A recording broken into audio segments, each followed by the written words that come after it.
દિવસથી ગુમ થયેલા યુવકનો મૃતદેહ કાલોલ નર્મદા કેનાલમાંથી મળી આવ્યો। યુવક દીપેન પટેલની હત્યા થઈ હોવાનું પોલીસ તપાસમાં સામે આવ્યું છે। યુવકના મોત પાછળ તેમના જ વિસ્તાર દરજીપુરામાં રહેતા એક શખ્સની સંડોવણી સામે આવી છે। પોલીસ તપાસમાં સામે આવ્યું છે કે યુવક અને આરોપી એક જ સોસાયટીમાં રહેતા હતા। આરોપીના પ્રેમ સંબંધમાં યુવક અને તેને બાધારૂપ લાગતો હતો। યુવક પ્રેમ સંબંધમાં બાધારૂપ બનતા તેના ભાડુઆતે તેને મોતને ઘાટ ઉતારી દીધો હોવાનો ખુલાસો થયો છે। યુવકને લિફ્ટ આપવાના બહાને કારમાં બેસાડી હત્યા કર્યાનું સામે આવ્યું। હાલ તો પોલીસ આરોપી સાથે ઘટનાનું રિકન્સ્ટ્રક્શન કરીને વધુ તપાસ હાથ ધરી છે।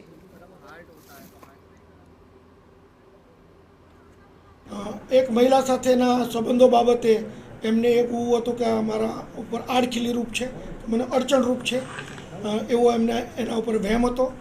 अने बीजू के एमनी आ हरकतने लईने जे मरण जनार दीपेनभाई है ए तेमने त्यां दरजीपुरा गाममांथी मकान खाली करावी देवा माटे बीजा लोकोने पण समजावता हता के आ माणसने अहीं परिवार साथे रहेवा देवो न जोईए। आ वातनी रीस लई अने एमणे एने मौत निपजाववा माटेनुं मनोमन नक्की करेलुं। समाचार